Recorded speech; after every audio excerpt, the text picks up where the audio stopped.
Hey, I'm looking for something nice to watch. What? You won't believe what's happening.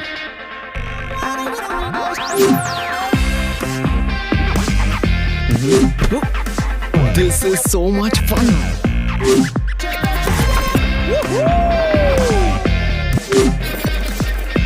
Yeah, I'll speak to you later. Bye. Live big with the biggest 5000 mAh battery. Realme 5 quad camera powerhouse. Bigger is better. Yeah? Realme smartphone. Dare to leap. Hello friends, welcome to my YouTube channel SIB Creation.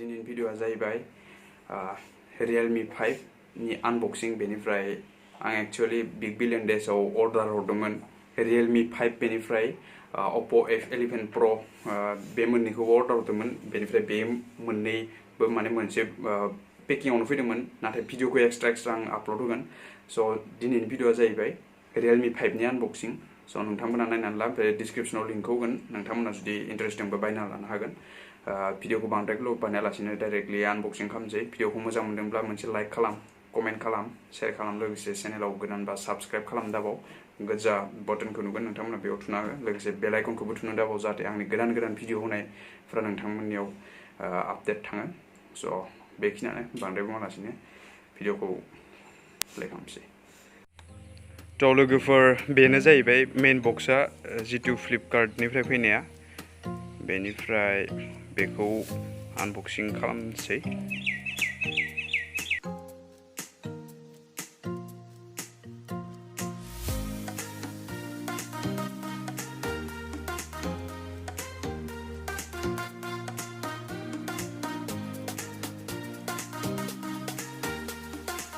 थ' लोगोफोर नोंथांमोना नुदों बेवहाय मोननै दं बे F11 Pro बेनि बागै आं सेपारेट भिडिअ खालामगोन बेनिफ्राय बे जाहैबाय Realme 5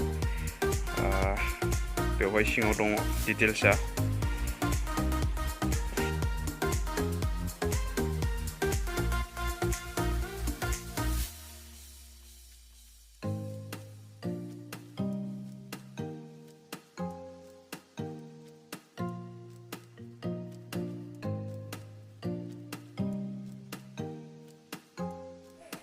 थ' लोगोफोर बेवहाय कभार खुलिनाय लोगो लोगो फार्स्टआवनो दं बेवहाय केस बेक कभार बेनिफ्राय बे जाहैबाय मेनुवेल बेखौ उनाव नायसिगोन बेनिफ्राय बे जाहैबाय प्लास्टिकनि बायदि मोनदों आङो ओमफ्राय बेखौबो साइडआव दोनसै ओमफ्राय फार्स्टआव बे जाहैबाय मबाइल बेनिफ्राय बेखौ दोनथ'नोसै सिङाव मा मा दं नायनोसै बे जाहैबाय चार्जिं एडाप्टार नोंथांमोना नुनो हागौ बेवहाय फास्ट चार्जिं गैया आंनि मथे बेनिफ्राय बे जाहैबाय USB केबल इयारफननि एभेलेबल गैया इयारफन आं खायसे मबाइलाव दाना बांसिनावनो गैया बेनिफ्राय मबाइलखौ प्लास्टिकखौ खुलिनानै अन खालामसै स' बेक लुक्सआ बेफोरबायदि ब्लू कलर बेनिफ्राय बेवहाय उनखिंजा मोनथाम केमेरा दं बेनिफ्राय सिगाङाव मोनसे बेखौ बोखारनानै अन खालामनोसै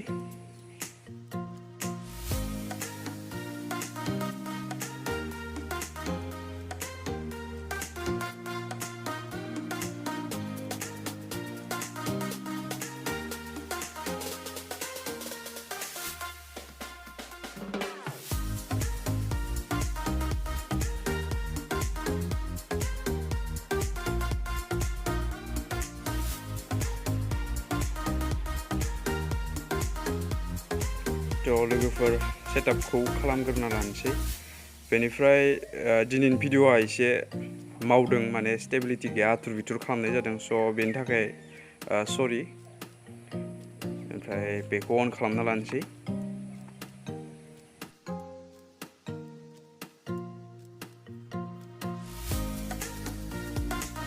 थ' लोगोफोर आङो रियेलमि 5निबो चार्जिं टेस्ट देखायगोन बेनिफ्राय अप्प' F11 Proनिबो चार्जिं टेस्टनि बागै भिडिअ खालामगोन नोंथांमोना चेनेलखौ साबस्क्राइब खालाम जाहाथे आं गोदान भिडिअ अब्ला नोंथांमोननिसिम आपडेट थाङो